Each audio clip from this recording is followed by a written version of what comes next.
Hi, I'm Othais, and this is the Colt's new double-action self-cocking revolver.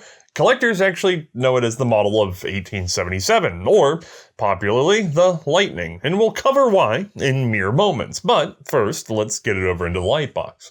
Weighing just over 1½ pounds with an overall length of 9 inches, when paired with this factory 4.5-inch barrel, of course, yours may vary, this is what you might call a medium-sized revolver. The gate-loading cylinder fits 6 cartridges, although the caliber may differ. Ours today is in .38 Long Colt. If you're the sort of person who loves small arms history, don't forget that this show is funded by viewer donations. All of our supporters also gain access to our behind-the-scenes podcast, which is a sort of shareholders update for every episode. Now, before we get too far into our story today, I'm going to share a little secret with you. This revolver is almost entirely a civilian-only concern. There's one little exception that we'll hear at about the end of the show, but for the most part, this isn't a military-focused episode. However, the Colt 1877 is a must-know pistol before we can investigate its bigger brother next time. Also, for this episode, there's been a lot of really weird Colt family drama that I have not been sure where else I can fit into one of our, episodes in our series. And I know you're gonna want to hear it, so we're gonna do it today. Now, we've been covering Colt's history both working forward from the beginning and backwards from the Great War, so let's just quickly put ourselves on the proper timeline. Samuel Colt, the charismatic innovator who had founded the company, unexpectedly died in 1862. In February of 1864, the massive Colt armory would burn down, which led to accusations of arson due to the ongoing U.S. Civil War. Sam's widow, Elizabeth Colt, would not simply take her remaining wealth and retire. From here, several things kind of happen at once, and not all of them are important to our story. Colt's was briefly headed by Elijah K. Root, a man we'll discuss another day. Elizabeth then brought in her brother, Richard Jarvis, to head the company. However, neither he nor Elizabeth were particularly adept at engineering, so they had to reach out for more help. William Buell Franklin was brought in as Colt's VP in 1866. Born in February of 1823 in York, Pennsylvania, Franklin enrolled in West Point in 1839, graduating head of his class in 1843. He served in the Mexican War and as an engineer worked on several construction projects in Washington, D.C. prior to the Civil War, during which he rose to the rank of Major General of Volunteers and commanded the Left Grand Division at Fredericksburg. This did not go so well, and he was temporarily relieved. Later, he would join the 1864 Red River Campaign, though. Following the war, Franklin resigned his commission and signed up with Colt's Patent Firearms. Heading the rebuilding of the armory, he settled into the roles of vice president and general agent. His engineering background meant that he made most of the managerial decisions around product research and design, which means he was the foremost letter writer and reader to Colt's foreign agents. Particular to our story today, he had inherited from Sam Colt one London agent by the name of von Oppen. Once Baron Frederick August Unkau Waldemar von Oppen of noble Prussian birth, von Oppen had, in a way, married into the Colt family. Unfortunately, the story I'm about to tell you is, let us say, tentative at best. Some of it is actually written fact of the day, mind you, but the relationships are a bit fuzzy due to their salaciousness. You see, it's very likely that Samuel Colt had a secret wife, or at the very least, a mistress. Sadly, I have not had time to pour through his personal letters in order to form my own opinion from the original contents. However, sometime between 1835 and 1840, Samuel Colt would encounter a German-speaking woman named Caroline Henshaw. The secret story, at its most severe, is that Samuel Colt met her in Scotland and married her in secret, the reason being that she was low-born, illiterate, and foreign. Her English was apparently quite poor. From Samuel's perspective, this would limit his social options. Being an available bachelor businessman got him invited to more parties and kept him in a position of influence as various officials or wealthy men might offer him daughters in marriage. Now, the lesser story is that she was simply a mistress, which he had met in Philadelphia and had kept tucked away for his own and obvious reasons. The third and more public story, the one that Colt would prefer people to believe, is that she was the lover and to-be wife of his brother John. This story was easy to spread in public for several reasons. First, John Colt apparently really did like Caroline Henshaw. He had apparently tutored her in English and writing, and even took her into his home when she became pregnant. Having a pregnant woman around the house, it was far easier to just say that she was his wife, though they were not yet married. If this is confusing yet, hold on, because it's going to get weirder. Now, two things happen close together. One, Caroline Henshaw gives birth to a son who she names Samuel Colt. That's a bit on the nose if you ask me. And two, John Colt does a murder. Apparently, he owed some money to a man named Samuel Adams, not that Samuel Adams. They got into a fight over the exact amount, and according to John, Samuel Adams attempted to strangle him, which is when John Colt beat him over the head with a hammer, although sometimes it's reported as a hatchet. John then cleaned the mess up and tried shipping away the body in order to cover up the event. This did not go over well in court, and after a lengthy battle, he was sentenced to death. This, according to the lore, was an opportunity for Samuel Colt, who never let an opportunity slip past him. He could pawn his bastard onto his brother and avoid a personal scandal. Brother John was condemned to hang November 18th, 1842, and on that same day, they arranged a wedding between him and Miss Caroline Henshaw. Publicly, this was because the trial had interrupted their plans to marry, which is why the child was born out of wedlock. Privately, that kid she already had at the trial looked pretty big already. Regardless, John and Caroline were married that day, and then left alone for upwards of an hour, before Caroline Henshaw, covered in robes to hide her shame. Tears? Well, regardless, she was really covered up, like totally covered, and left in a hurry. Shortly after, John Colt was found stabbed through the heart, which is exactly when the jail caught on fire.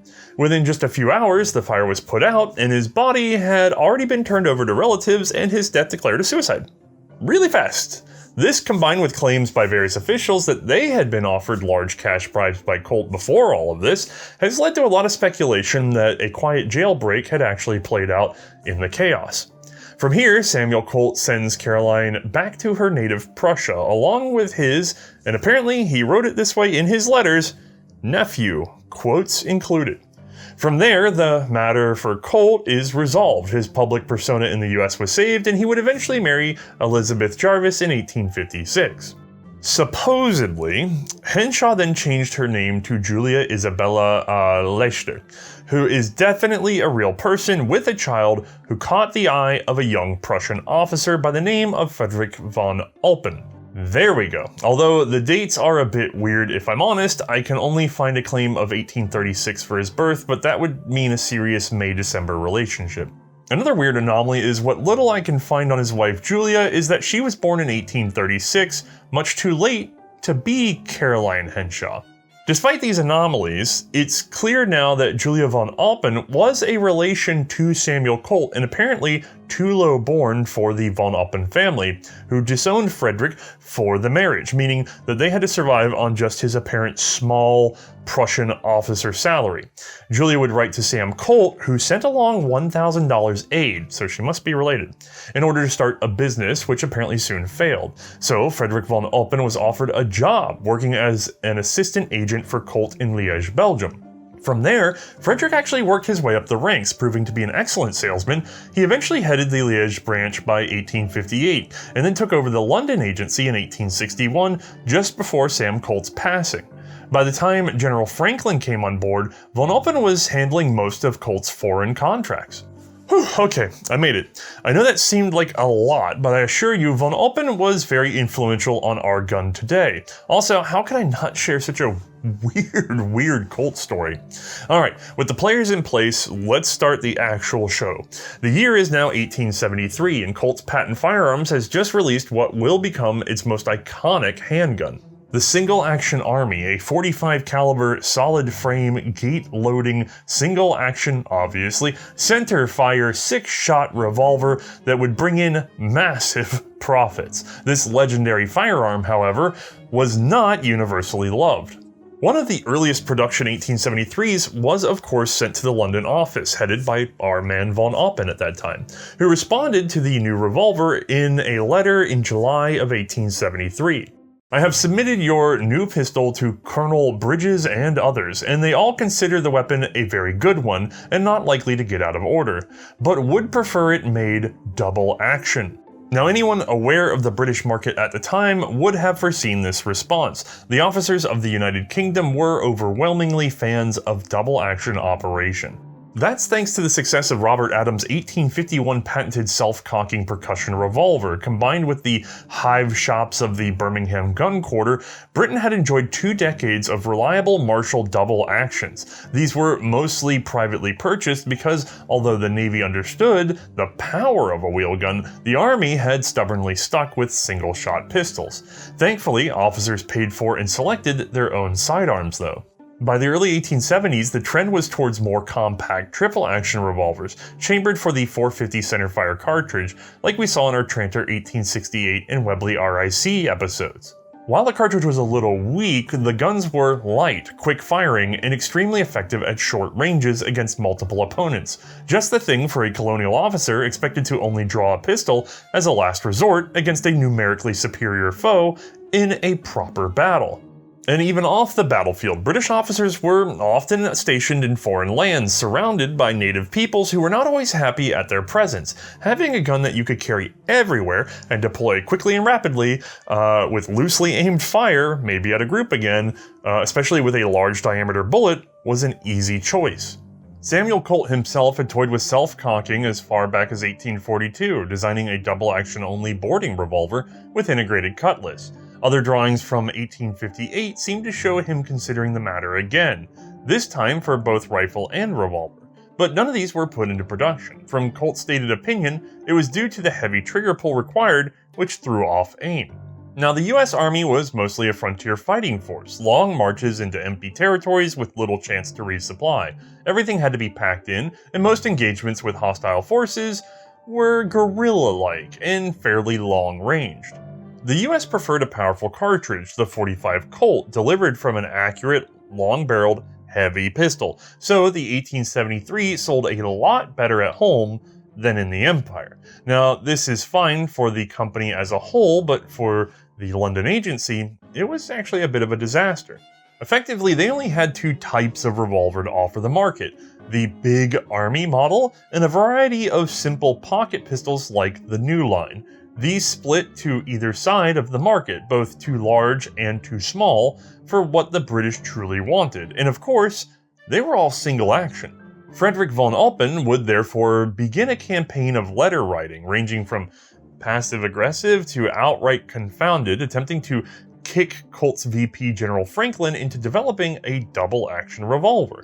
In March of 1874, he even sent along some samples of what he was seeing sold best in the British market: a Tranter 1868, a Webley RIC, and, in service with Navy at the time, the Adams Mark II, which was a much larger and heavier revolver but fired the same cartridge.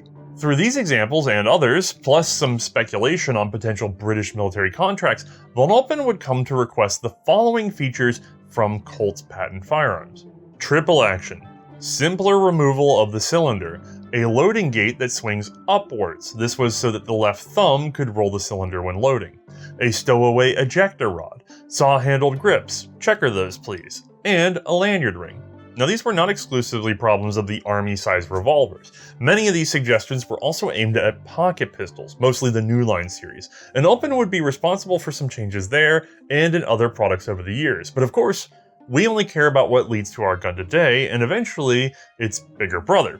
Now, there are some lost letters back and forth, but in June of 1874, we know that Oppen was fairly upset to hear that Colts wasn't going to be working on the double-action revolver at all. He kept the pressure up, and by January of 1875, it appears the matter was now under consideration again. This time, Oppen sent along a Belgian triple action, as it would be a single and double action, provided by the head of the Liège agency, Prosper Poulain. He called this the Guillaume revolver. What little description I am aware of seems to point at a gun roughly in this pattern, although I'm not 100% sure. Regardless, after some consideration, the Belgian design would be rejected due to complexity, delicacy, and cost. Colts also had to navigate a sea of patent concerns. Thanks to the Roland White patent debacle, they knew it could be extremely costly to miss a potential landmine of an existing patent claim. The British market was already saturated with every type of double action mechanism, making Colt's path to the same goal much more perilous. Now, along with the Belgian pistol, Von Oppen also sent word that Remington was setting up in London. The competition may be bad for sales. Franklin's response was legendary. Unless Remingtons work better in London than they do in the United States, they are not to be feared. Despite the bravado, Franklin was likely taking Von Oppen's suggestions to heart though, because around the time Colts was considering the Guidon, it appears William Mason was put quietly to work. Born in January of 1837 in Oswego, New York, son of Ebenezer Mason, who had established his own tannery but died just a year after young William was born, William Mason was one of 6 children raised mostly by his uncle, for whom he was named. Attending public school until age 10, he worked on a farm until age 14, and in 1851 began working as a cabinet maker. In 1854, he began work with Fay & Company, making patterns and designs for machinery. In 1861, he was hired by Colt's Patent Firearms and spent a year working on steel gauges, fixtures, and tooling before being recruited away by Remington Arms Company to establish their new factory.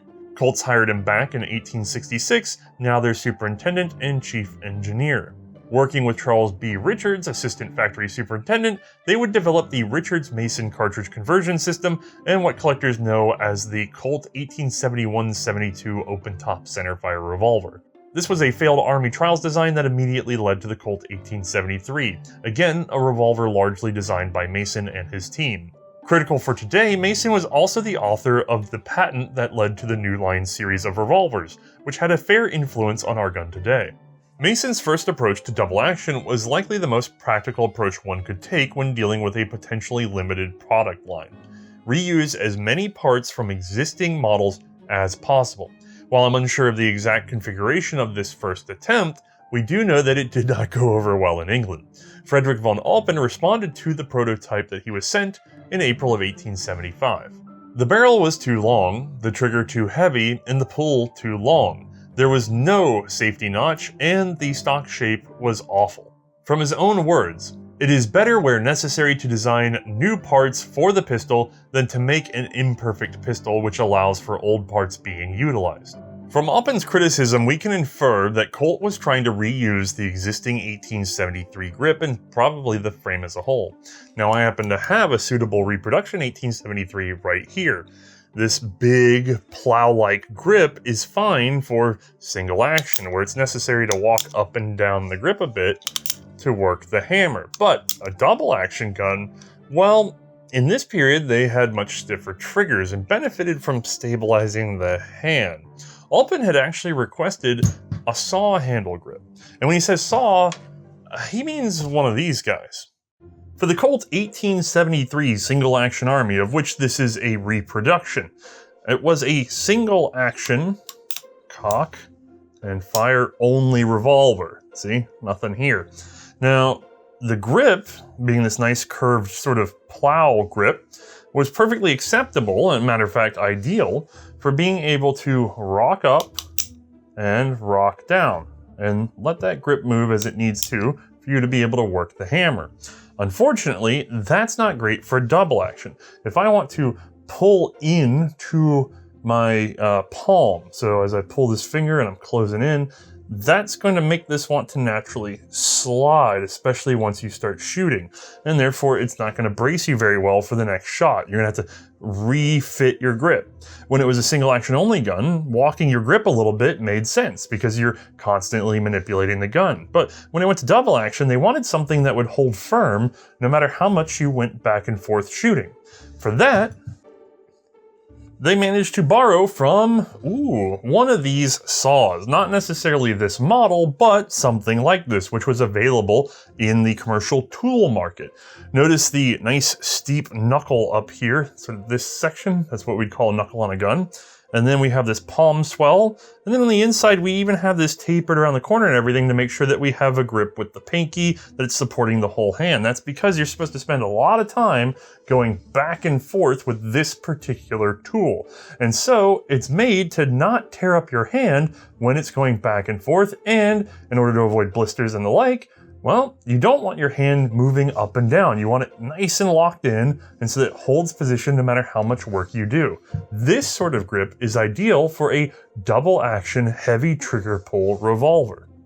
Now, Franklin actually agreed that von Oppen's criticism was fair and requested the return of the prototype. In the accompanying letter, von Oppen actually added a further request. Colt had fallen into a design problem that I can probably best show with this Webley RIC, which shares the same issue. Now this guy should look familiar from our previous episode, but let's check something out. If we fire this gun, boom, all right, and we release the trigger until we hear the first click, but not a second click, and we pull again, uh-oh. It takes a little bit of doing to do it consciously, but I can sit here and work that cylinder without firing the action. Now with that double click, it's caught the hammer again. This was common in both this and the Tranter and other revolvers at the time available in Britain. And it represented a pretty bad situation if you were in a hurry and you're firing as fast as you can, and you release not all the way, and you index, because now your live round has disappeared. So being a 6-shot revolver, you're now down to 5, plus frantically clicking through to find the next one. Or if it did it twice, oh boy, you're gonna have a game of roulette while you're on the battlefield. Ultimately, Colt decided that a double action design wasn't a pressing goal, and the 1873 was still selling well, especially considering these were strong Depression years. Starting with the Panic of 1873 and lasting until, well, arguably 1879 in the US, but also often considered until 1896, the Long Depression meant investments had to be shrewd wherever possible. So there wasn't much will in creating what would likely be a competing design for the foreign markets, especially with a high setup cost. So the matter was stalled until around April of 1876. Von Oppen was still clamoring for a new revolver, and the US market was now definitely seeing strong sales of various bulldog patterns of wheel guns. British and Belgian clones of the General Tranter 1868 pattern made popular by the Webley RIC were becoming very, very lucrative in the personal protection market. Again, large bore, compact, and rapid firing had won out, especially when combined with a very low price. Colt was losing out on a potentially valuable segment of the market, and so Mason was put back on the task of now designing a ground-up triple-action revolver. Unfortunately for von Oppen's plans, he did not start this particular project by going large bore. Instead, it appears he worked off his previous New Line revolvers. I happen to have borrowed one of those right here. Now these were compact, I can cover that with my whole hand, single action only, cock and fire versus, yeah, okay, we're not getting anywhere with that sheath trigger, revolvers. Now, they were smaller bored, usually 5-shot, and they came in like say 32, 38, and 41 short case length cartridges. What's critical about this gun for ours today are basically 2 features. One, this push button arbor release, which we're gonna see again in a moment, and 2, if I take this guy out, we'll see on the back side of the cylinder, there are some distinct notches. These are actually the cylinder stops. Notice you don't see them on the side of the gun. You see them at the back. Well, that's because our cylinder stop, let me see if I can get you guys an angle. Let me improve this. Right on in there. That's our cylinder stop. And notice, by the way, it's sticking out, stopping the cylinder. As I draw back the hammer, it disappears for a second. That's only when the hand is in rotation. And then when I get back to full cock, it's already popped back out in order to be a cylinder stop. As I drop the hammer, it's still stopping. As a matter of fact, it only disappears in that one critical moment when it's necessary. Otherwise, it keeps the cylinder, well, mostly locked. Unfortunately, this is a spring-loaded system, so let me see if my pokey can get in there. You know what, that might be hard for you guys to see. Here, how about from this angle? I can just sort of push it back in, which means if anything gums it up, she's going to have a hard time reaching the cylinder slots like she should.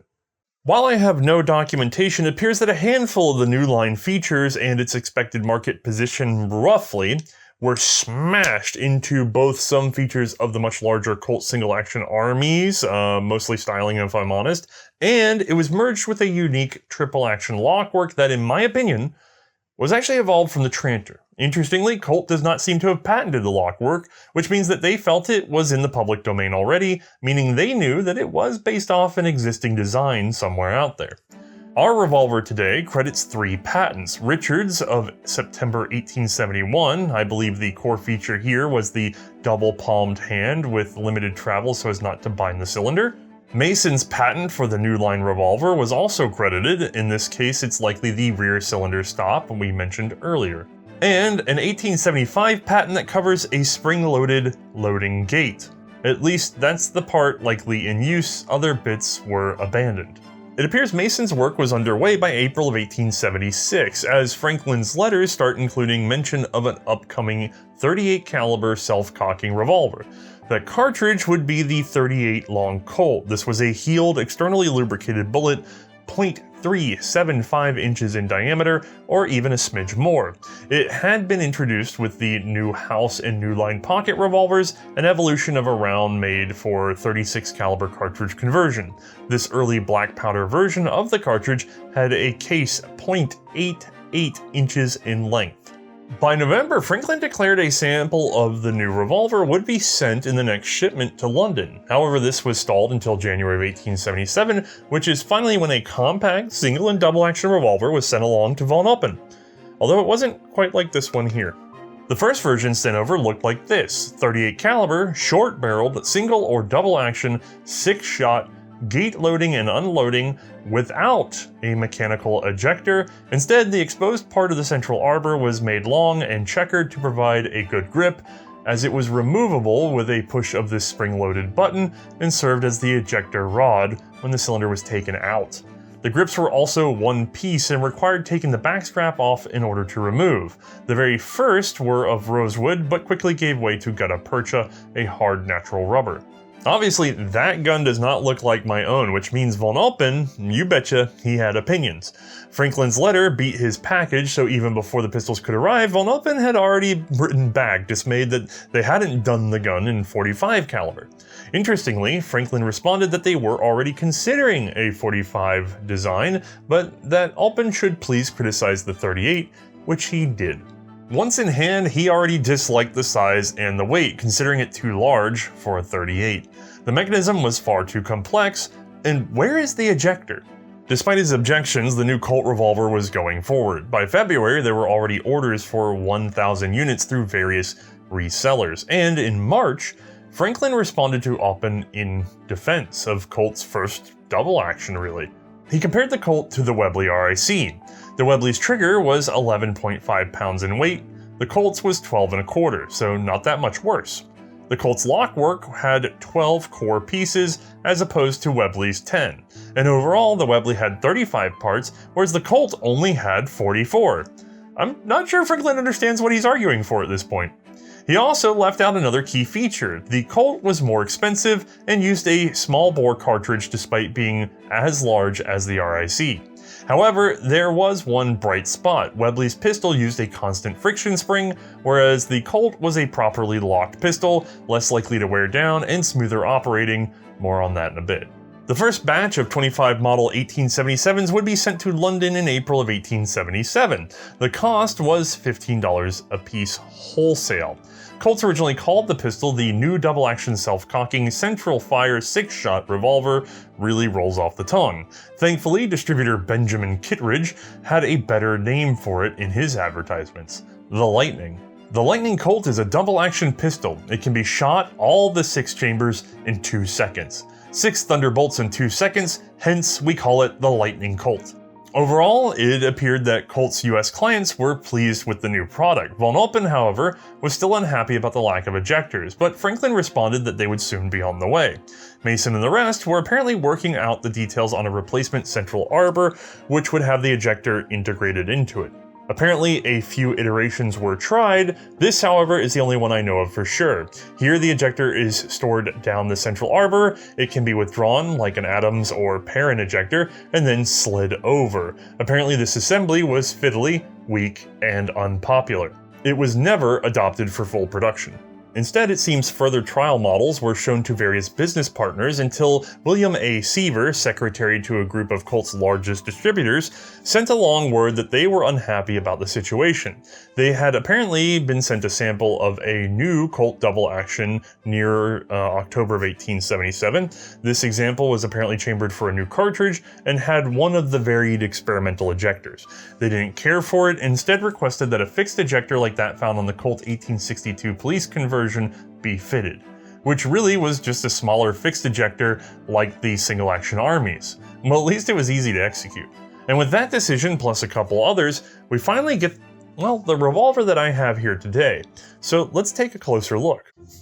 All right, we have, frankly, a very attractive looking revolver in my eyes, but let's talk about actual features. Number one, what should stand out to us because of what we knew from before, is this grip. Look at this steep bird's beak with this deep knuckle, and then look at this decorative flourish here. That's awesome. And more importantly, it imitates our saw handle, which means that we have our knuckle for the web of our hand, but we also have some toe in for our pinky, which means that we're held firm however we shoot the gun. Now, for me, with my meaty mitts, it's just a little bit small. I find my pinky rolling off the bottom, but this is a sort of medium-ish to small frame gun.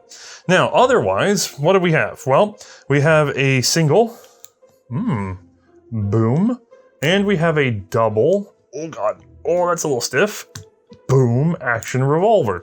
We also have a 6-shot cylinder that loads from, well, a gate. Now, the rebounded hammer position, where it's just off the firing pin, is not enough to free this up. We have to go to the half-cock position, and then we can individually feed our 6 rounds. If you roll over until you hear the click, and then roll back just a bit, click, right there. So click, roll back. Let's say click and we go a little bit too far, roll back. Each time that should bring us into alignment for being able to load our next cartridge or unload it. So you'd have to rotate, click, counter rotate, rotate, click, counter rotate, which again works for our ejector rod, like I said, that guy being down here, which is a simple push with a return spring to make sure that it never accidentally jams up the action and prevents your gun from working. It's also kind of nice that it returns for you. So we would be able to eject, roll, click, re-roll, roll, click, roll back, roll, click, roll back. You guys get the idea. You can get a fair motion with it, but it's not much of a mechanical advantage compared to, say, the Abity or something like that. Now, going back to our hammer, we have several positions. So if we go to full cock, right, we know what that means. We have single action fire, boom. Then we have a manually rebounded position, which you can't even hear a tick. I don't know why, but that sear just doesn't quite make a noise for it on this gun or several others I've handled. But you can see we have that rebounded gap now, which means that the firing pin is not making contact with the primer. This would be the condition you would carry the gun in if it was fully loaded. And we have a half cock that is meant for loading and unloading and being able to move the cylinder. However, it's not a safety position on this gun because the trigger still works out just fine. So at any position, this hammer can be dropped by the trigger. It just depends on how hard you want to pull to get there. All the way from here, or from the rebounded position, or from the half cock position, or from the full cock position like you'd expect. Now, speaking of that hammer and the pressure thereof, we have an adjustment screw right here that allows us to a certain degree, change how heavy that mainspring is acting on the hammer. Light strikes were a major problem for early double-action mechanisms. Single-action revolvers and pistols had been sprung heavier for use with less sensitive primers.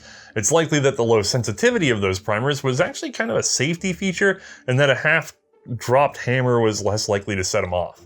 Unfortunately, with a double-action pistol, you have to overcome the mainspring, so a heavy hammer means a heavy trigger.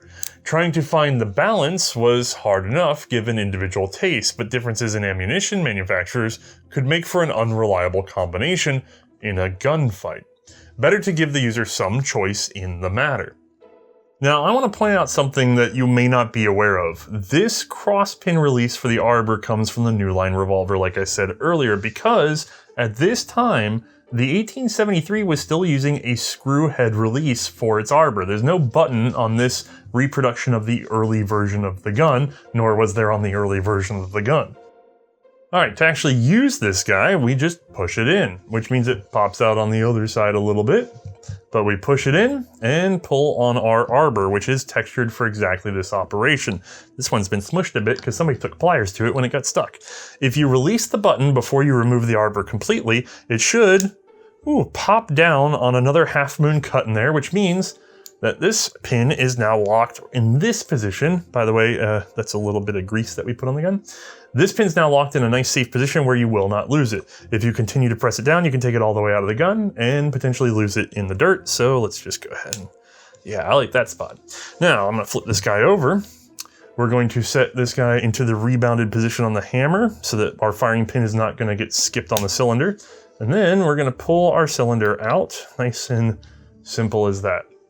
If we look at the rear, well, these are some fairly familiar cuts coming from the new line. That's because these are the cylinder stops for the gun. None out here, plenty on the backside. 6 in total for the 6 positions in which this gun fires. Now, those are timed against a slot, or rather a finger. Sorry, those are slots. This is the finger. Is set in the action. If you notice, it's the same system as the new line. As we cock, it disappears and then reappears at full cock. As we drop it, it stays right there. And when we release, it still stays. So it only disengages at the moment that it needs to. Just a reminder, on the Webley and on the Tranter pistols that this competed with, they just used a friction spring, one in the arbor, one on the side of the frame that frankly broke easily. Both of those are wear components, and in theory, this should be a lot stronger. However, it's also a little likely to get out of order. Let me show you what I mean. Like the new line, this is spring-loaded, and it's a fairly gentle spring, especially at the age that this pistol is, so I can just sort of push that in soft as you please. And as a matter of fact, as they get older, you can often just sort of override them by twisting on the cylinder a little too hard, which some people have done. Final note on this particular gun is to pay attention to the fact that it's actually a multi-piece frame. So we have the core frame here, just like you would on a Colt 1873 or really any of their old percussion guns. And then we have this barrel as a separate assembly. We have the trigger guard, which runs all the way down to here.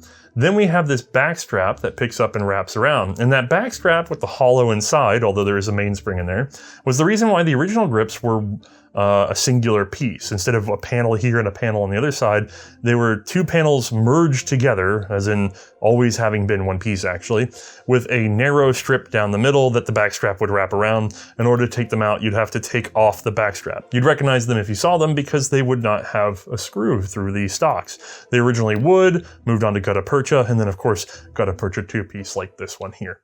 Now, it takes quite a few screws to get this gun further apart, and even then, it's pretty hard to see how the parts interact, so let's cheat with some help from Bruno. First, we'll manually withdraw the hammer to the half-cock position. This frees the cylinder to rotate. Open the loading gate and insert each of our 6 rounds, while also manually indexing the cylinder to the next chamber. At this point, it's also worth showing you the hand, which is based on the previous Richards patent, meaning it uses a double palm shape with an extending tip. This was designed so that the cylinder ratchet teeth don't put horizontal force on the hand, which would increase wear and tear. Instead, the manually rotated cylinder only puts vertical drag on the hand, in line with its expected operation. We'll close the gate and get a look inside. Holy crap. And people keep saying revolvers are simple. Actually, believe it or not, this isn't very different in operation from the Tranter. However, the parts are stacked tightly and have some fantastic shapes. We'll start with the hammer, which is constantly sprung forward by the flat mainspring. For single action fire, we'll cock the hammer back manually. Note that the hammer is now held rearward by the sear. While its shape is somewhat complicated, its role is simple. It remains pressed against the hammer, causing it to lock into one of several notches until tipped out. Spring pressure for the sear comes from one of the tines of this combination spring. Pulling the trigger tips the sear, freeing the hammer to fall. There are also 2 other sear positions cut into the hammer. Rebounded, where the firing pin is retracted but the cylinder is still locked, and half-cock, which frees the cylinder to rotate for loading. However, this is not a safety position like on the earlier Colt single-action Army. This strut connects the hammer to the trigger. It is biased towards the hammer by a flat spring down the center of the trigger. When using the gun in single action, A notch in the hammer drags the strut along with it. This, in turn, brings the trigger and other necessary components along. When the trigger is pulled, the strut clears its notch in the hammer before the sear is tipped, making room for the hammer to fall. For double action, we simply pull the trigger, and the strut now shoves the hammer back before it slips free of the notches and allows the hammer to fall. Like most revolvers, the 1877 also has a hand, which is attached to and raised by the trigger. It is biased forwards against the cylinder's ratchet teeth thanks to a second flat spring, again running down the center of the trigger. Double palmed, it first makes contact with the cylinder with its tippy top, but as the cylinder rotates, the lower notch catches on the next ratchet tooth, ensuring firm support. This cylinder stop serves to halt cylinder rotation at the correct moment. It is basically an L-shaped finger that pokes at the rear of the cylinder, where it finds one of 6 notches, each placed to align a chamber with the bore. It is powered by the other tine of the combination spring we mentioned earlier, constantly biased forwards against the cylinder. The lower arm of the stop interacts with this beveled lug on the trigger. As we pull the trigger, the lug tips the stop enough to free the cylinder to rotate. Once the lug slips under the stop's lower arm, the stop springs back against the cylinder, catching the next notch and halting the cylinder's rotation. Finally, we should talk a bit about the trigger, which is powered by a simple flat spring that presses on a somewhat more complicated roller mounted above its internal springs. See? Simple as can be. Alright, let's go shoot it. Like a breath from the flowers from berry, like a breeze from the woodland far, with a smile that is modest and merry, and a wink like the blink of a star. She comes to this great wicked city, and timidly watches the show of whining and dining and social outshining. She longs to get into the go. The girl who comes in from the west, she's not just the same as the rest. She's never cynical, haughty or cynical, that's why I love her the best. A man of not what's simple, yet he knows how to act. I don't confessing that he keeps me guessing, the girl who comes in from the west.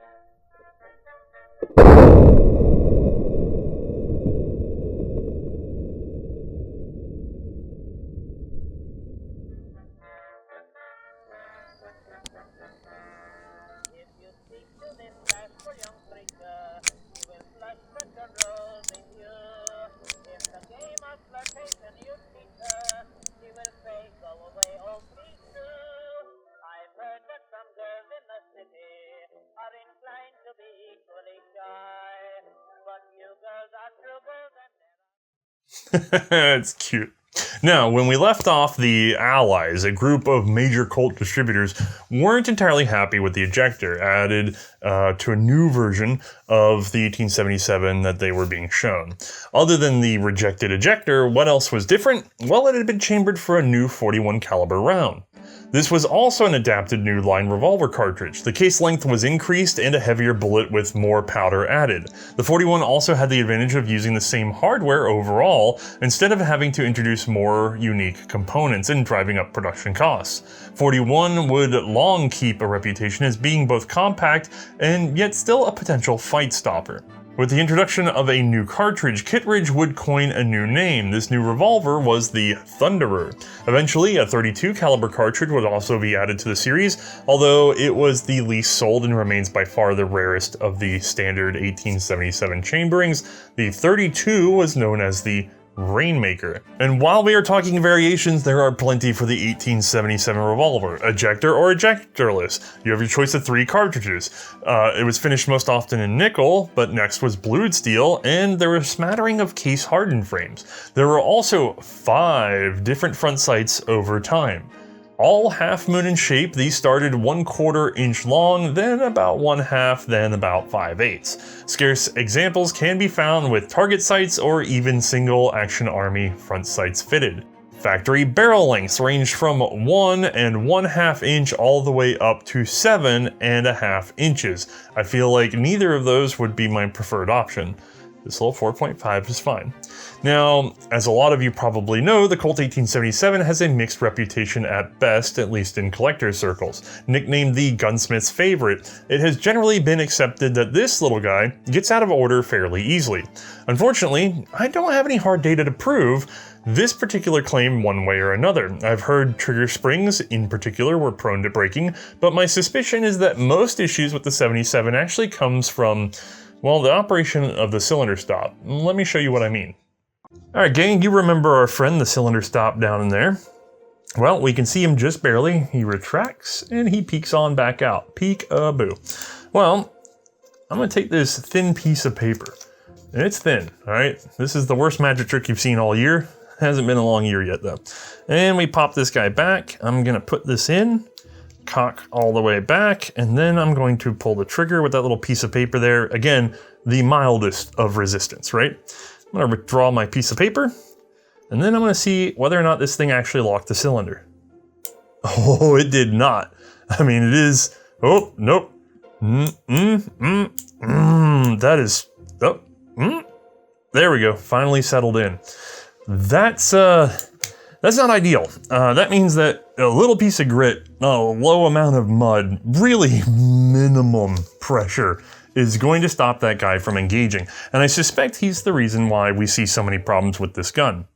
Potential timing issues aside, there is also a fair debate raging about the accuracy of the 1877. Thanks to its extended production life, 1877 through at least 1909, it managed to straddle a change in powder from black powder to smokeless, but moreover, it had to weather the introduction of the new 38 cartridges. As we've covered before, in 1889, the US Navy would adopt Colt's new swing-out cylinder revolver. They opted to chamber it for the same old 38 long Colt cartridge as the 1877. However, when the Army took up the same revolver, well, with significant improvements really, they didn't care much for the heeled-based bullet and its external lubrication, which was prone to gathering grit. Instead, they went with a more modern configuration, nesting the bullet and lubrication deeper in the case. The result was a slightly longer case and a reduced bullet diameter, dropping from the old .375 to .357. Enough reduction to potentially ruin accuracy in older Colt firearms like the 77. Colt's solution to this was to hollow out the base of the bullet, which was kept fairly soft. The expectation was that in firing the round, the skirt would be flared to fit the bore, keeping proper engagement in older .375 barrels. Unfortunately, I don't know of a scientific evaluation of the results for the old guns, but I have heard many complain that that skirt potentially would flare unevenly and ruin accuracy at longer ranges. Complaints aside, the gun must have worked well enough overall because it was a popular item. Famous users of the 1877 include John Wesley Hardin, outlaw and gunfighter, was said to have carried a .38 caliber 1877 on him the day he was killed by John Selman, and had a .41 in his room. Witnesses report that John Henry, or Doc Holliday, gambler, gunfighter, and dentist, carried a pearl-handled, nickel-plated 1877 said to be a .41 Thunderer. Jerome Caminada, Manchester detective often credited for being the inspiration for Sherlock Holmes, apparently took up the Colt for his personal protection. And just to keep things quick, it's said that William H. Bonney carried a pair of .41 caliber Colt 1877s, although some sources claim they were cheaper British or Belgian-made guns. Fun fact, by the way, a lot of the notes from this episode came from Kurt House, who is near to releasing a book on the capture of Billy the Kid. We'll update y'all when it is out. Interestingly, the 1877 remained fairly popular even after the turn of the century. As a matter of fact, some 10,000 were produced in 1902 alone, a banner year for this gun, and well after a number of other options had already entered the market, even from Colt itself. Some 600 of those were actually sold to the Philippines. Following the Spanish-American War, this had become a US territory, and not everyone was happy about that fact. The Philippines required policing, and more, honestly, but that's a topic for another episode soon. However, I should point out that in February of 1902, the insular purchasing agent Edward G. Shields put out an order for 600 model 1877 revolvers in .41 caliber with 6-inch barrels. These same guns appear in the Philippine Commission Report of 1904. It's likely they were in the hands of officers of the municipal police, although I actually can't be certain. Okay, I snuck in some pseudo-military history there. Just barely, but hey, it saw some service. Produced from 1877 to 1909, serials lead us to believe that 166,849 total Colt 1877s of all configurations were produced. Nowhere near the success of the single-action army, but still a very competent showing for a handgun they were reluctant to even develop. Now, of course, the 77 was not alone in the Colt catalog in the category of double action for very long. Next time, we'll actually talk about its much larger and barely younger brother. But before that, let's put this in the hands of Mae and see how she felt about shooting the little darling. All right, once more, we've made room for Mae. Hello. And we have plenty of room for this diminutive 38. Yeah, it really does fit, doesn't it? Now, today we're going to be talking about the Colt 1877. So, if you don't mind, would you give us a quick rundown of what it's like to be shown and then allowed to hold a Colt 1877? Man, he's allowing me to hold it. I love the permission that comes with this gun. All right, so first things first, looks alone, I'm going to say this is kind of unusual for a revolver because a lot of the ones that we handle, I want to say, have a more European look to them. Yeah, in our series, we've covered a lot of 1870s era, 1880s era, like British, Belgian. Right. And then derivatives thereof. It's very interesting how many guns are just copies of British and Belgian designs, right? Now, yeah, like if I were like in America or something, I'd be like, oh no, it's a Colt 1873. But what's heck's going on with that grip? Well, that's not part of the 1873 look. Yeah, the front end of it looks like a single action army just shrunk on down. Like you can tell they were very much going with their own styling. I mean, that, like I said, that part doesn't look unfamiliar from thinking from the American's perspective, but this bird's beak back here that's kind of jutted out, it's like somebody took a Webley grip and then just stuck it out further. Yeah. Kind of strange looking. It makes me think that it's not going to be that comfortable, and yet, surprisingly comfy. Yeah. Surprisingly, I wasn't a fan of the bird's beak down here, this whole bell and beak setup and the knuckle. I thought it was going to be really uncomfortable, but apparently when you stick it further out, quite comfy, actually. Contours nicely in the hand. The bulge here at the backside fits really well into the palm swell. Like, it's quite nice. I wonder what would happen if it actually had the reverse flare. That's the one thing it tends to be missing is because this wraps all the way around for a rocking motion, I wonder if it had actually come back out. And if that would have helped kind of stabilize it would better. you be happier? Because that would truly be a saw handle. Because you saw the one that... I left that next to you. You saw our saw, and it has a bit of a back flare. I think that it would benefit from it, honestly. Imagine if the saw came back around, you know what I mean? Do you mind if I hold both of them? Oh, okay. Okay, let's see here. I mean, I think it could benefit from it. Yeah. That feels pretty comfy. Like it's an extra little step down here, and it's really cupping the bottom of my hand. I actually really kind of like that a lot. We actually do tend to see that on bell grip revolvers later on if you pay attention. Like if you really look at them and they have a knuckle at the back and they have a flare at the front and rear, we tend to sort of see it more aggressively when it's the bird's head style. Yeah. But that same forward swoop is still there in a lot of bell grip revolvers. So almost a saw handle. Almost. Oh, that'd be still kind of nice to see. Well, aside from that, it's...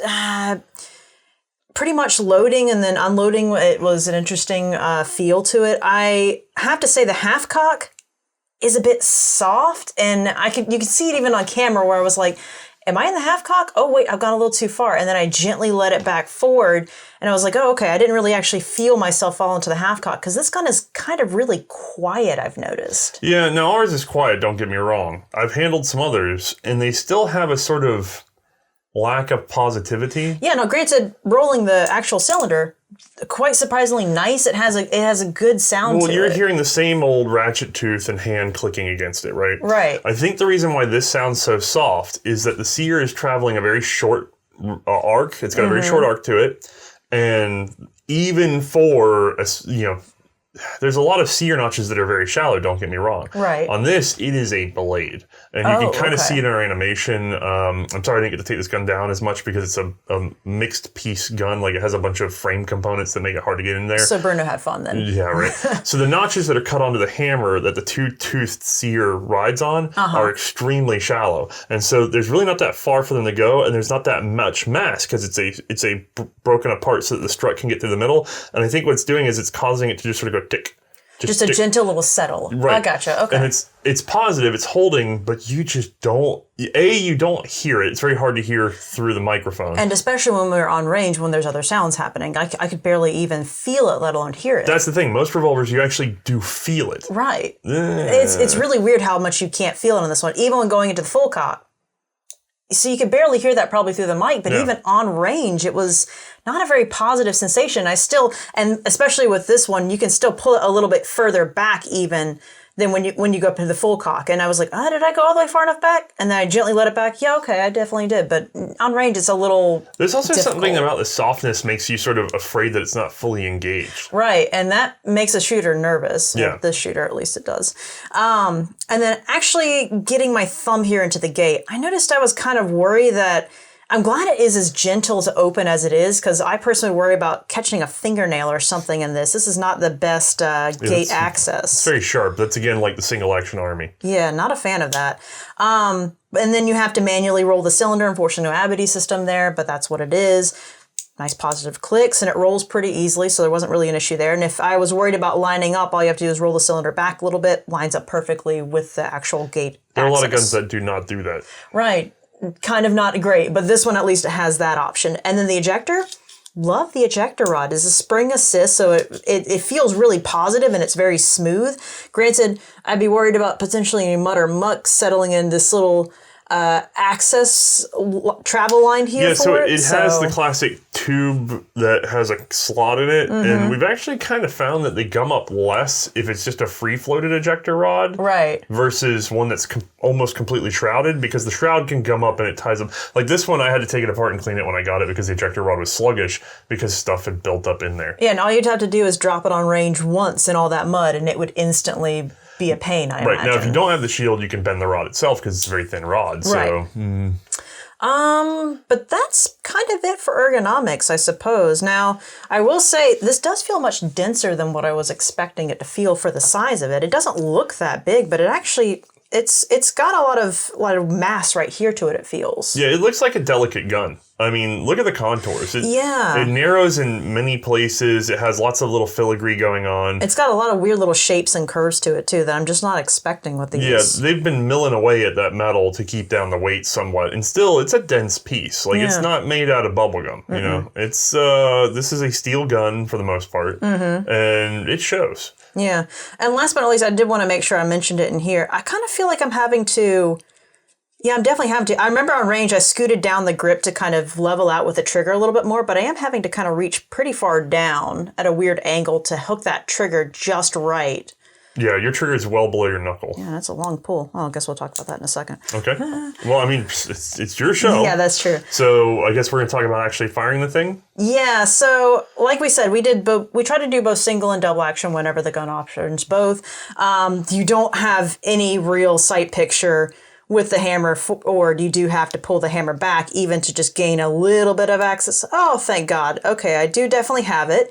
But that V-notch in the back could stand to be a little bit deeper, This honestly. is a lot like the Tranter 68, where you cannot see the rear sight notch until you're already engaging the double action mechanism. Yeah, unfortunately, that is the case. Which means they expected double action to be a close range point shooting operation. Like you can tell because they didn't make allowances for reading the sights before. If you have time to read the sights, you're cocking the gun. Yeah, you may as well just go. So let's talk about single action then. How hard is it to manipulate the hammer? Because you have a fairly short thumb.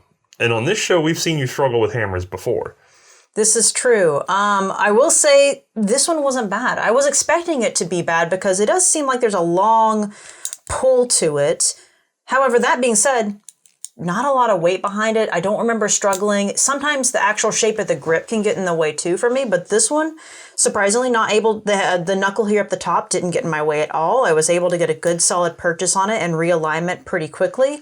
So take a shooting grip with that for a second. Like an actual, I'm going to shoot it. Okay. Can you reach the hammer? Yes. Without disturbing your grip?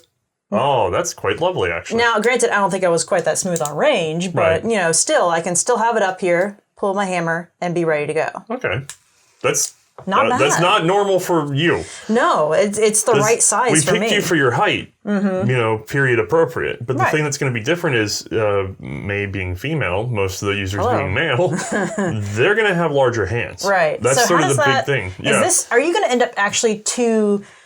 Am I too big? Yeah, are you too big, actually? I don't know. I've never been able to pin this down because the thing is I'm much larger than your average male of that period, tall. That's true. But for hands, they tended to have workers' hands that were big, brawny hands. Sure. So, but that doesn't necessarily give them finger length. So it makes it a very hard comparison. We'd almost need like a shorter guy with big hands to be sure of what the ergonomics are. So we have a help wanted thing out there, I can think of some friends, but I don't want to call them short. That's fair. But for me, it's actually a little crowded in here. I'm losing my pinky. I'm well over the hammer whenever I reach for it, and then that tuck under's not too bad. Yeah, you don't actually look like you're squinched up too bad in there with the trigger. It's a little tight. Okay. I wouldn't call it pocket pistol tight, but it's definitely, that's why I struggle to figure out how to classify this gun, because it's about the size of a medium frame revolver is what we think of. Sure. But unlike, say, the Tranter, which is one that you would think of as being a medium frame revolver, I can fit on a Tranter. I just boop, and I'm there, and I can run it, right? Right. This one, I'm a little crowded in as if I'm on a compact. Okay. And so it's a little awkward, but I'm glad it's fitting your hands. Yeah, it's just perfect for me, actually. I think if it were a little bit smaller, I could start to see myself feeling a little crowded. That's the boat I'm in, because I'm a little bit bigger. Yeah, there you go. So pulling the actual trigger for double action. Actually, we never said the single action trigger. How's the single action trigger? Very nice. Really crisp. There's barely any actual pullback with it. You're almost right there. It almost feels like a hair trigger practically. Okay. And then when we go to double action. I think they could have made the trigger a little bit lighter with this one just because of how long the pull is. That doesn't look like it's a long pull, but you start from here and you have to go all the way back practically to the edge of the guard. I practically am. I'm only like a millimeter or two away from that. That's a pretty long pull, actually. Now, does that mean that your finger's coming so far over center that's uncomfortable? Because we've had that before. I thought that was going to be the case, and that's why I actually, on range, shifted my grip down a little bit, because I find that if I have a little more of a linear pull with it, I'm able to... It doesn't feel quite as uncomfortable on my hand. I feel like I'm able to gain more power for the pull through, and on top of that, I don't feel quite as squinched up if I'm having to do a weird angle on top of that. Right. So... It wasn't bad, but I did have to adjust my grip a little to make it not so bad. Okay. That was it for that, though, pretty much. All right, so the gun goes boom, obviously. Recoil. It actually wasn't that bad. I was expecting it to be there would be a little more oomph to it, I suppose, simply because of the size of the gun, but I forgot how dense this actually feels. I think that helped bring it down some, and on top of that, I don't feel like I'm that far away from the barrel height. Like if I look holding it up to my hand, I don't feel like I'm too far away from the barrel. Maybe that helped with it. It's a dense gun. 38 Colt, especially in black powder, which is what we chose to shoot for this one. These guns, by the way, straddled black powder and smokeless powder. I believe, I couldn't find it for the 77s. I know on the 78s, which is something we're going to talk about next time, they started proofing them for smokeless much later, like after 1902. So with the change in the round, there's definitely going to be a change in the oomph. This particular revolver was made in 1900. Right. Which means it would have been around plenty long after smokeless 38 was introduced for the Army use. And I'm sure it had smokeless 38 run through it, and it seems to be in fine shape. They seem to be able to take it, although Colt would release a statement saying that the guns never proofed for black powder, or for smokeless powder, were never proofed for smokeless powder. Right, I remember you talking about that. That's a liability thing for them. Like, they can't say, oh, yeah, it definitely can run smokeless powder because A, somebody will overcharge it. Yep. But B, even if they don't and something develops, that gun was never technically proof for smokeless. Because for the black powder, you would just load it up to the edge of the rim, whereas if you try to do it with smokeless, you're looking at a totally different load there. Yeah, ammo gets kind of weird because black powder era, the case really dictated how much powder was going in it. Right. Whereas smokeless, well, now you could theoretically make these little tiny cases, but then you need the room for it to expand. Mm-hmm. And so it's not so much just to measure how much powder is going in there, but this weird relationship of powder and then the room to sort of build up enough freight train pressure to push the right way. Right. So it gets a little wacky. The point being, though, is Colt would tell you even then, oh no, don't run smokeless if it wasn't smokeless proofed. They don't want to get sued. No. Even then, that was the smart, litigious move. You know what I mean? Right. So that doesn't necessarily make it so that you can never, it's a whole thing. So this one we ran black powder though, because that would have been more true to the original design and it fits in the time period we're talking about it. So that means a nice milder, like, black powder tends to push in a sort of softer recoiling way. It definitely has a softer pow to it, I guess. So, not that it was nothing. I mean, we saw some recoil. Yeah, there was some, and I didn't. If I tried to bring it down so that I leveled my shots, I was trying to get them off faster. I think that they wouldn't have shown as much recoil with it, but honestly, it felt wonderful. I'm not gonna lie. Like, the recoil didn't feel like it was too much. I felt like I was able to take my time with it.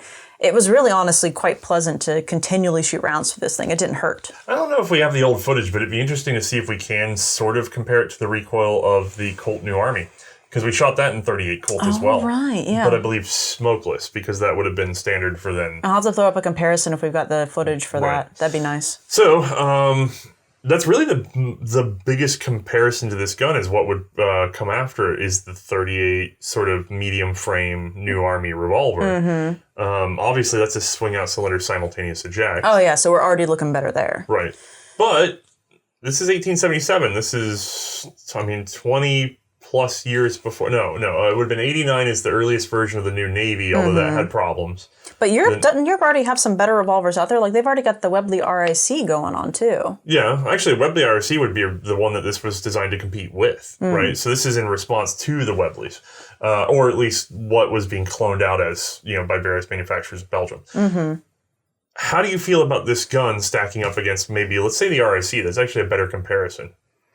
I would think, while this one is more comfortable, I think the Webley RIC would hold up better. Like, it's more robust than this one is. Yeah, I think I'd agree. But there's fewer components overall. But if I am shooting it all day long and I know it's of good quality, and if it's like brand new off the line kind of thing, this one's going to be way more comfortable to shoot all day long. Which one do you think you could shoot better and faster in mint condition, I guess, is the question.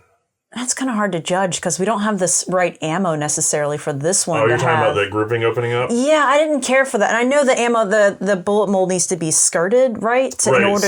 We tried to give it a little kiss in the back, but we didn't. Honestly, we were rushed on the episode a bit. So our ammo is mostly solid. So it did not get full rifling engagement, I'm sure. Because we did not have the 375 die on hand, I believe. Right. So you're suffering from that accuracy issue that came with changeover of ammo if the skirt didn't open up all the way. So if I ignored that... Right, let's say the ammo's working fine. Yeah. And then I'm going off you're using the original black powder ammo as sold by Colt and others. Sure. Okay. So let's say I understand that factor and I'm just going off of feel alone. Okay. This one would be way nicer. It would feel way better to shoot this one all day long. I'm not kidding. Okay. The grip feels wonderful. I'm able to get a good solid handle for single double action on this one. The trigger, it could stand to be lightened, like I said, for the double action, but yeah, that's about it. Otherwise, it's a pleasant shooter. It really is. Now, the advantage that this can have over the RIC is that you could have gotten 41 Colt. Right. That would be interesting to try. The Thunder. I would like to actually give that a shot one day. Yeah, we do not have one at the moment. Dang it. See what he does? Like, he sets me up to be and fair, then just if we do that, down. then it's going to be a whole ballistics gel argument, and then we're going to have to try to replicate the behavior of the bullet just right. And then someone's going to be like, well, what about the Rainmaker? Don't you want to try it in .32? Well, I mean, yeah. I mean, you kind of want to do, but yeah. not enough to make it worth it. Do you want to carry it in .32? Oh, God, no. Right, okay. I'd rather, if I'm going to have the carrying option, I'd rather probably, if anything, even with having just handled this one, I'd rather do the Thunder because I've got the larger cartridge. Yeah, I've never done the math on 41 long Colt versus 450 Adams. I feel like I'd be pretty confident with 41 long Colt, though. I think that sounds like a cartridge that I'd be sounds solid, into. yeah. I believe Elmer Keith called it a reliable man stopper. Or fight stopper. He called it a fight stopper. I was about to say, I knew the term you were talking about, fight stopper. That's a good one. I like that. But, no, I think if I was in, on campaign in India or Africa or, overseas, I'd take the Webley. Yeah, I figured, because you want the reliability that comes with that one. It's just so much simpler, and the parts fits don't have to be so fine. Fair. Having been in this gun, I can tell you. That's true. There are a lot of very small flat springs doing their job that are very hard to replace by hand. Mm-hmm. And they're doing sort of push-pull things at once. I mean, you guys have seen the animation by now. Right. And it's a lot. It is a clockwork nightmare in that gun. Now, if you had to pick between this and the Tranter, the 68. Yeah, right? I think I picked this over the Tranter just because that Tranter was failing on so many levels. But that's only because it was made out of soft material and handmade. Yeah. Yeah, you're right. I probably would. Yeah. Especially if I could get a 41. I'd go with the 41. Yeah, 41 in this over the Tranter 68 all day long.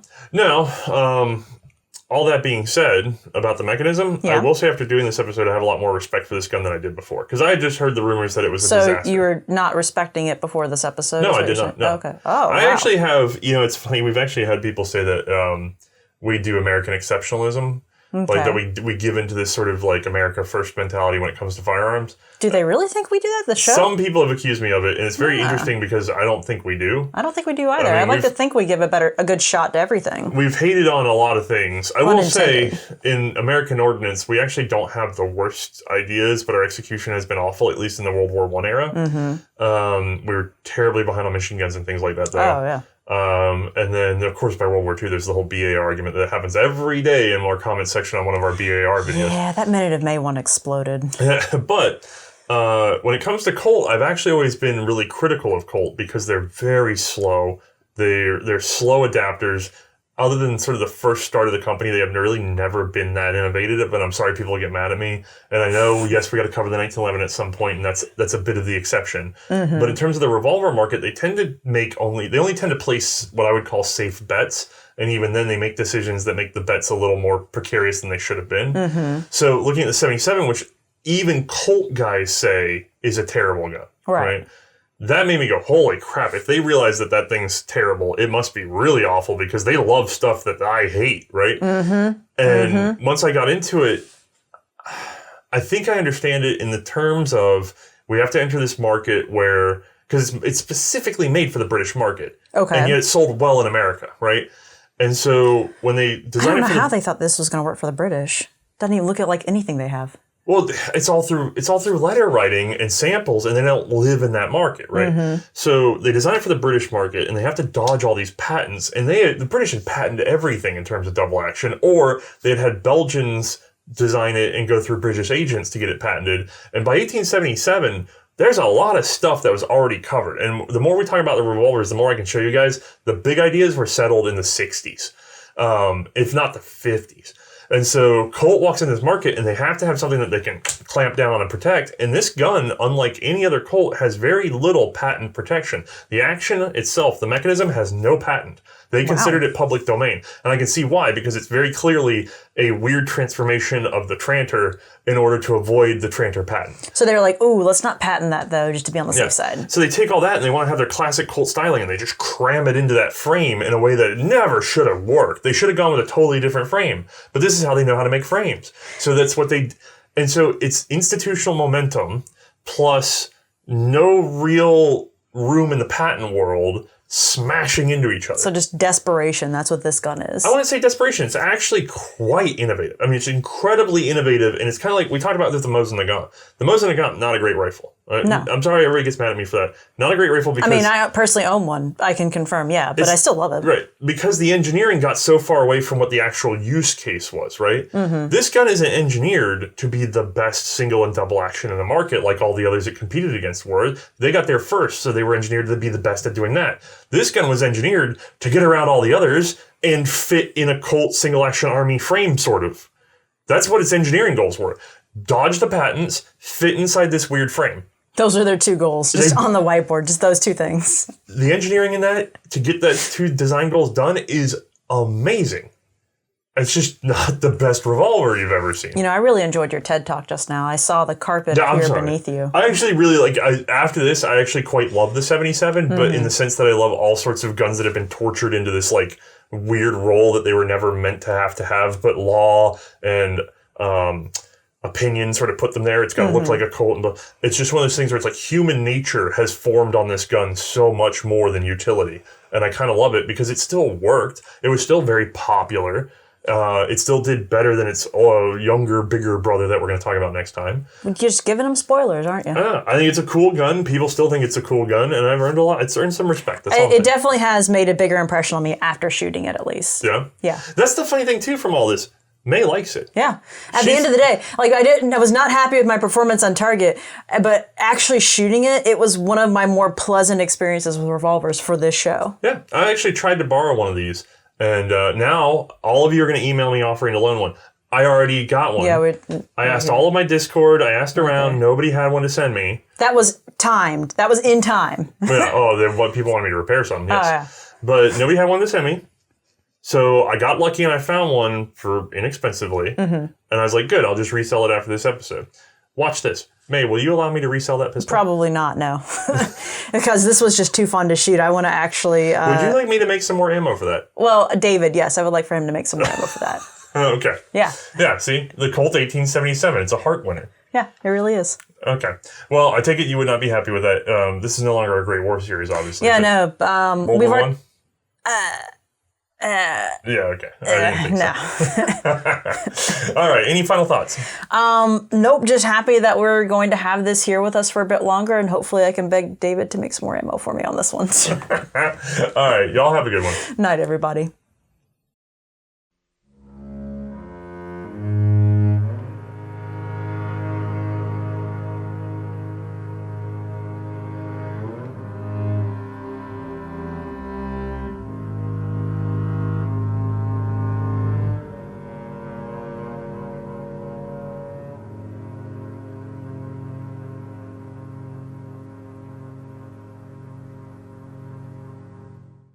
Hey guys, just here to say thank you to our patrons. Seriously, without y'all's support, this show would not be possible. If you are not a patron and are curious about the benefits, this month I thought was a pretty good one for the $5 patrons. We put up a scanned manual for the normal automatic shotgun, otherwise known as the Hugren, and included at the end was a beautiful schematic of this piece. If you're curious, come on by and check out the backlog of scans while you're at it. You can find us on Patreon or Utreon. Links are in the description below. We appreciate the support, and we'll keep doing our best to give y'all the most rootin' tootin' show we can.